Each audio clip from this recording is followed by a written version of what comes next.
Olá, bom dia para você nesta terça-feira, dia 5 de abril. Pode chegar, seja muito bem-vindo. Agora são 8 horas e 31 minutos no horário de Brasília. Você confere nessa edição prazo para entrega da declaração do imposto de renda que foi prorrogado para o dia 31 de maio. E ainda, mais um corpo foi encontrado em Angra e o número de mortes pela chuva chega a 20 no Rio de Janeiro. Nos destaques internacionais, Rússia dá ultimato para que ucranianos entreguem a cidade de Mariupol. E olha só, a gente começa falando sobre imposto de renda. A Receita Federal prorrogou o prazo de entrega da declaração de 2022 para o dia 31 de maio. O programa foi liberado para download desde o dia 6 de março e está disponível no site da Receita Federal. Serão 5 lotes de pagamentos que irão acontecer a cada mês. As restituições começarão a ser pagas no fim de maio e vão até setembro. A estimativa da Receita Federal é que sejam entregues este ano cerca de 34 milhões e 100 mil declarações. E atenção, quem for obrigado a declarar e não o fizer ou enviar fora do prazo, terá que pagar uma multa de no mínimo R$ 165,74 e no máximo o correspondente a 20% do imposto devido. E o partido do presidente Jair Bolsonaro foi o que mais cresceu na fase em que os parlamentares podiam trocar de partido sem perder o mandato. A janela partidária acabou na última sexta-feira. Apenas 2 partidos não ganharam e nem perderam filiados. A janela partidária durou todo o mês de março e movimentou o Congresso Nacional. Pelo menos 25% dos deputados, o equivalente a 123 parlamentares, trocaram de sigla e fizeram com que o União Brasil, que é resultado de uma fusão do Democratas e do PSL, perdesse o título de legenda com a maior bancada da Câmara dos Deputados. Com as trocas, o Partido Liberal se tornou o que mais tem parlamentares filiados, com 73 no total. Em seguida vem o Partido dos Trabalhadores, com 56 parlamentares. O Partido Progressista registra hoje 50 deputados. O União Brasil perdeu 31 deputados e agora conta com 47 parlamentares na Câmara.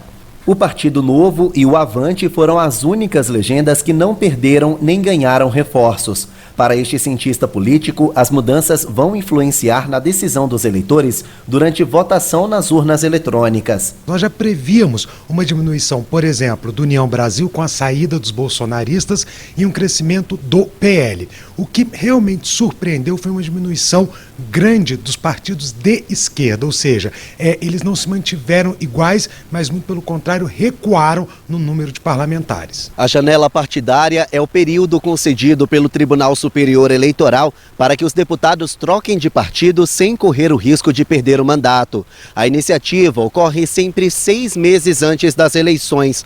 Com as mudanças, o presidente Jair Bolsonaro ganhou mais apoio político dentro da Câmara dos Deputados. Ajuda o presidente porque um pré-candidato que tem uma grande base de sustentação, ele tem mais palanques, ele tem mais palcos para subir, mas não necessariamente o número de deputados significa uma grande força política, porque pode acontecer que, caso o presidente não venha a crescer nos índices de popularidade ou nos índices de intenção de voto, ele pode ser abandonado por essa base de sustentação.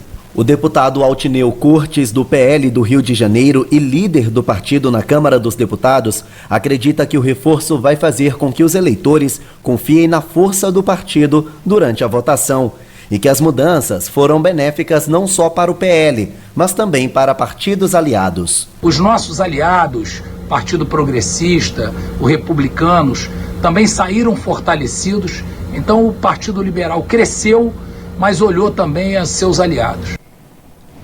E está dando certo a mobilização de artistas e influenciadores da internet e entidades estudantis para o alistamento de jovens de 16 a 17 anos para as eleições de 2022. Até o começo de março, pouco mais de 800 mil haviam feito o título, mas depois da campanha, o número aumentou em mais de 100 mil. O prazo para pedir ou transferir o documento vai acabar daqui a menos de um mês, no dia 4 de maio. E subiu para 11 o número de mortos em deslizamento de terra no bairro de Monsuaba, em Angra dos Reis. Mais um corpo foi encontrado na noite de ontem por equipes de resgate. A vítima é uma mulher de 34 anos e ela era a última pessoa que ainda estava desaparecida no bairro. Outras 3 pessoas que poderiam estar soterradas em um deslizamento de terra na praia de Itaguaçu, que fica em Ilha Grande, são procuradas. Segundo moradores, os desaparecidos seriam pai e 2 filhos. O estado do Rio de Janeiro já soma 20 óbitos provocados pela chuva. Além das 11 mortes confirmadas em Angra dos Reis, também morreram 7 pessoas em Paraty, uma em Mesquita e uma em Cachoeiras de Macacu. E agora a gente fala sobre o conflito no leste europeu.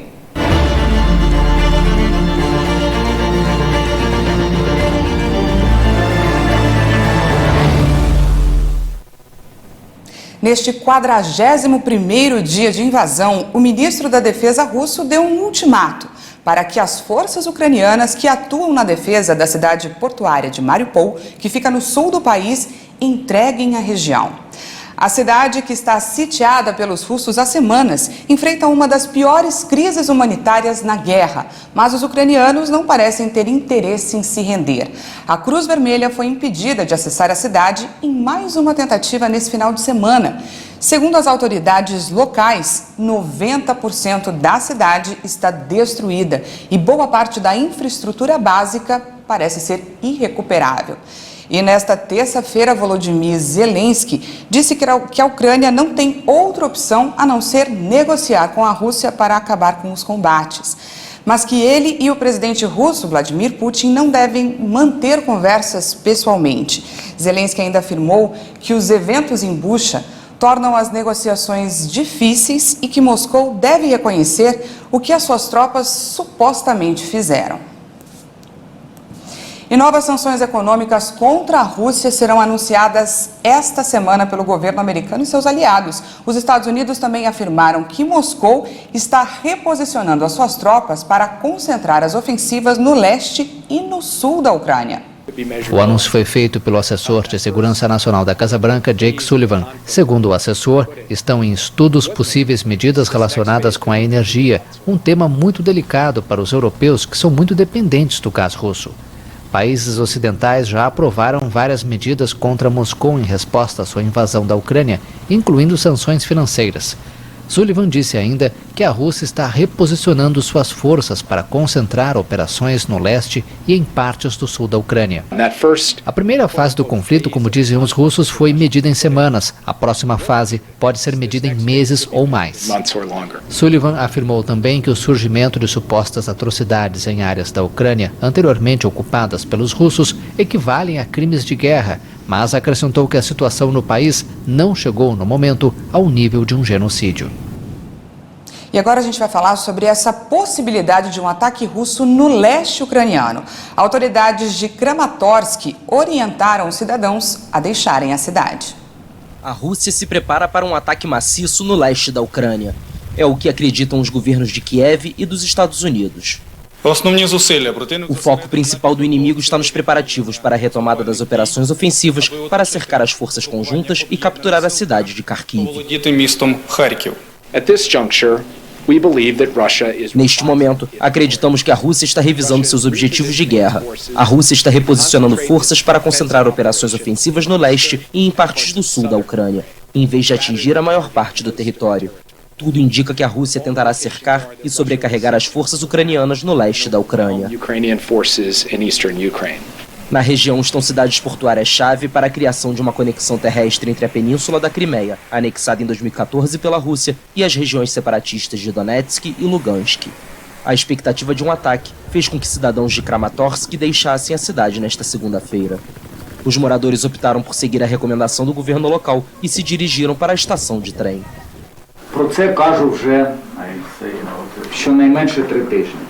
Falo isso há pelo menos 3 semanas. As pessoas precisam deixar a região para que as autoridades locais, a administração militar, as forças armadas da Ucrânia e o comando da operação das forças conjuntas tenham a oportunidade de agir de forma mais eficaz e proteger a região de Donetsk e a Ucrânia como um todo.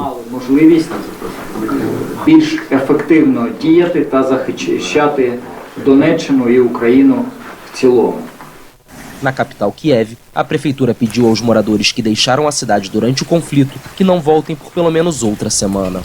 As autoridades citaram o grande número de artefatos explosivos encontrados em cidades próximas a Kiev e a possibilidade do disparo de foguetes. E pela primeira vez na história, uma mulher negra pode ser nomeada ao mais alto tribunal dos Estados Unidos. O Comitê Judiciário do Senado americano votou nesta segunda-feira a favor da nomeação da juíza Ketanji Brown Jackson para a Suprema Corte dos Estados Unidos. A moção foi aprovada por 53 votos a 47. Ketanji poderá fazer história como a primeira mulher negra a ocupar um cargo de juíza na Suprema Corte americana. A advogada de 51 anos foi escolhida no final de fevereiro pelo presidente Joe Biden. O democrata havia prometido durante sua campanha nomear uma mulher negra para o mais alto tribunal dos Estados Unidos pela primeira vez na história. Ketanji frequentou escolas na Flórida, onde se destacou em concursos de oratória, obteve um diploma da Universidade de Harvard e desenvolveu uma próspera carreira como advogada, mais tarde como juíza federal. A chegada de Ketanji ao lugar do progressista Stephen Breyer não mudará o equilíbrio dentro do tribunal, onde os conservadores manterão uma maioria de 6 de um total de 9. Você vai ver a seguir, moradores da cidade de São Paulo começam a deixar os aplicativos e a voltar para o serviço de táxi. E no Peru, toque de recolher é imposto para impedir protestos contra a alta inflação. Nós voltamos já.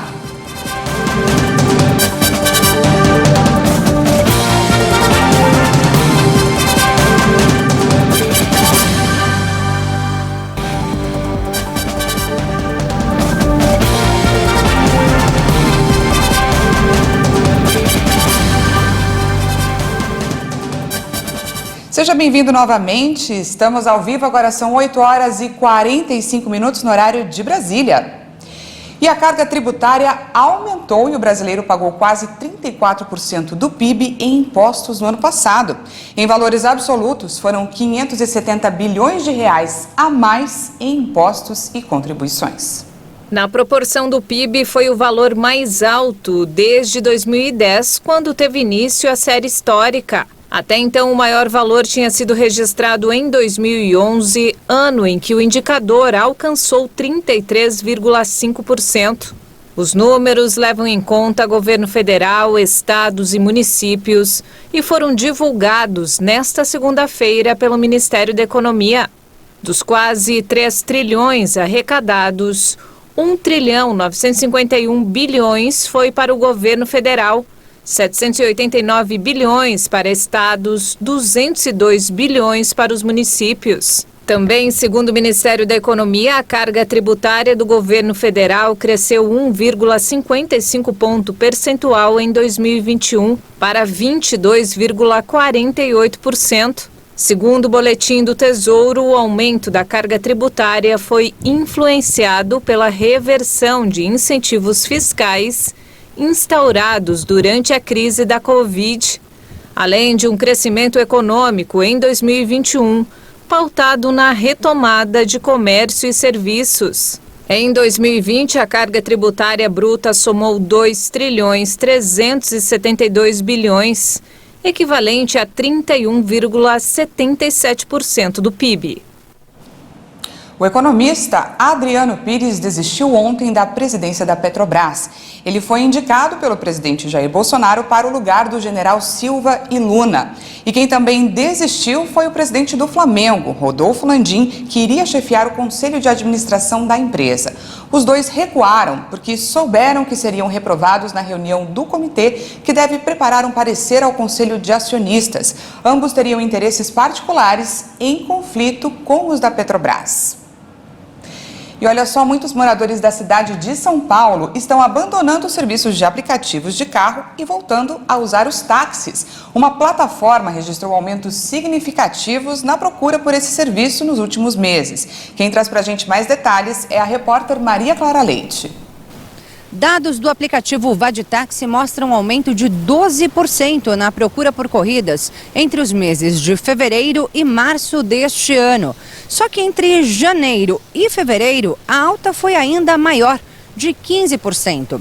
Mais cedo eu conversei com uma porta-voz da plataforma que atribuiu esse crescimento à retomada das atividades presenciais cada vez maior do final do ano passado para cá e também a qualidade dos serviços prestados pela concorrência. Primeiro ponto, alta no cancelamento nos apps vizinhos. Então, esses usuários descontentes vieram ser clientes da Vadtaxi. Segundo, segurança. O táxi é uma opção mais segura, com profissionais e taxistas cadastrados que oferecem maior segurança para os usuários. E terceiro, o preço. O preço que antes era acima do mercado ficou mais competitivo. Isso por conta da tarifa dinâmica dos aplicativos, que quando tem chuva e trânsito, acabam encarecendo a corrida nesses aplicativos vizinhos. Então o táxi ressurge como uma alternativa rápida, segura e barata. Mesmo com o reajuste sofrido nesse último fim de semana aqui em São Paulo? Mesmo com reajuste, porque a tarifa dinâmica e as tarifas dos aplicativos vizinhos já foram reajustadas anualmente, enquanto a dos táxis ficou sem reajustes pelos últimos 7 anos. Então, o táxi continua competitivo também em relação a valores. Então, quer dizer, a expectativa é de crescimento aí nos próximos meses da busca por táxis. Com certeza, até por conta do trânsito, que ficou ainda pior, os corredores e a facilidade de poder andar de táxi pelo corredor com maior rapidez e pagando um valor competitivo em relação aos demais players do mercado. Isso faz com que a gente consiga continuar crescendo nos próximos meses. A gente estima um crescimento de 10%. E vamos falar agora de coronavírus. O Brasil ultrapassou a marca de 30 milhões de casos de Covid e o número de mortos passa de 660 mil vítimas. O Brasil confirmou mais 165 mortes por Covid-19 em 24 horas. O total de óbitos pela doença desde o início da pandemia já chegou a 660.312. Também foram registrados 13.361 novos casos de Covid-19 em um dia. Ao todo, já são 30 milhões e 12 mil diagnósticos confirmados. A média móvel de mortes chegou a 194 vítimas diárias. A curva apresenta tendência de queda, com uma variação de menos 34% em relação a 2 semanas atrás. A média de casos na última semana foi de 22.992 registros por dia. Os dados mostraram uma tendência de queda, com uma redução de 40% em relação a 2 semanas. E o assunto agora é vacinação. O país já aplicou mais de 417.151.000 doses de vacinas contra a Covid. Você confere agora o nosso vacinômetro. Segundo o Ministério da Saúde e as secretarias estaduais de saúde, mais de 176.232.000 pessoas tomaram a primeira dose. Isso representa 82,62% da população. Enquanto mais de 161.109.000 brasileiros tomaram a segunda dose, o que equivale a 75,53% da população. E a dose de reforço, aquela dose adicional, já foi aplicada em mais de 79.808.000 pessoas. O número que corresponde a 37,41% dos brasileiros. E olha só, a partir de hoje, o estado de São Paulo aplica a 4ª dose da vacina em idosos com 60 anos ou mais, desde que tenha 4 meses de intervalo do último reforço. E a gente volta para os destaques internacionais. No Peru, depois de uma greve parcial de motoristas que provocou o caos nas ruas, o presidente peruano declarou toque de recolher em Lima. O objetivo é impedir protestos contra a alta inflação. A medida, que provocou muitas críticas, vai impactar 10 milhões de habitantes da capital e da cidade vizinha de Callao, que devem ficar em casa durante o dia.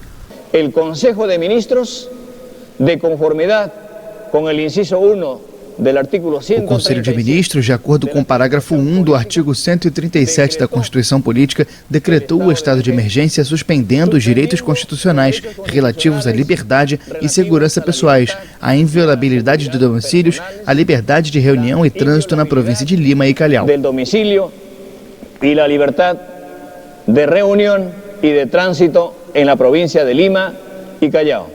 Diversos atos de violência foram registrados na segunda em vários pontos do país, na primeira greve enfrentada pelo governo Castilho, que assumiu o poder há 8 meses. A União de Sindicatos de Transporte Multimodal do Peru critica a alta dos preços dos combustíveis e pedágios. Castilho se livrou na semana passada de um afastamento pelo Congresso, onde opositores o acusam de falta de rumo no governo e de permitir corrupção no entorno da presidência. A poeira lunar rara da NASA, coletada por Armstrong na missão Apollo 11, vai a leilão este mês. A Casa de Leilões Londrina Bonans anunciou a sua próxima oferta de venda. 5 porta-amostras de alumínio usadas para análises de varredura, sendo que 4 delas contêm poeira lunar em sua superfície. Essas partículas são resquícios das primeiras amostras coletadas da Lua pelo astronauta Neil Armstrong em 1969. As partículas foram encontradas na bolsa de descontaminação usada para guardar as primeiras amostras lunares.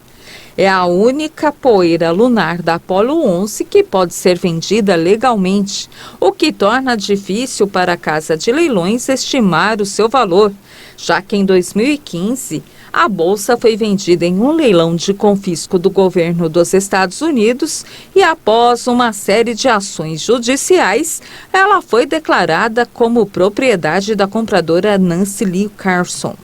A Casa de Leilões responsável pela venda estimou que a amostra valeria entre R$ 3.700.000 e R$ 5.500.000. E a Estação Espacial Internacional terá uma ocupação maior do que a normal nesta semana, quando a sua tripulação der boas-vindas a 4 novos astronautas, que formam a primeira equipe totalmente privada que entra na órbita da Terra. O lançamento da Axiom Space, com base em Houston, está sendo considerado pela NASA e pela iniciativa privada como um ponto de virada na expansão de empreendimentos espaciais comerciais da chamada economia da órbita baixa. Se o tempo permitir, a equipe de 4 homens da Axiom vai decolar no dia 8 de abril do Kennedy Space Center da NASA, na Flórida, impulsionado por um foguete Falcon 9 de Elon Musk. O espanhol López Alegria, de 63 anos, é o comandante da missão. O vice-presidente de desenvolvimento de negócios da Axiom terá a companhia do também veterano Larry Connor, aviador e empreendedor imobiliário e tecnológico. Também vão para o espaço o investidor, filantropo e ex-piloto de combate israelense Eitan Stib, de 64 anos, e o empreiteiro canadense Mark Petty, de 52 anos. Eles vão dividir o espaço com 7 tripulantes regulares da estação orbital, entre eles 3 norte-americanos, 1 alemão e 3 russos. O cofundador e presidente executivo da Axiom comemora a missão que se aproxima. É o começo da comercialização da órbita da Terra Baixa. Estamos como nos primeiros dias da internet e nem imaginamos todas as possibilidades e capacidades que vamos fornecer do espaço. A equipe AX-1 levará equipamentos e suprimentos para 26 experimentos científicos e tecnológicos que serão realizados antes de sair da órbita, com retorno à Terra 10 dias após o lançamento. Estão incluídas pesquisas sobre saúde do cérebro, células tronco cardíacas, câncer e envelhecimento, entre outros estudos. Lançado na órbita em 1998, a Estação Espacial Internacional está em atividade desde 2000, em uma parceria liderada pelos Estados Unidos e Rússia, incluindo Canadá, Japão e 11 países europeus. E essa edição fica por aqui. Mais uma vez, muito obrigada pela sua companhia. Patrícia Velenic chega às 10 horas com mais informações e à 1 da tarde, eu e ela esperamos por você. Até lá!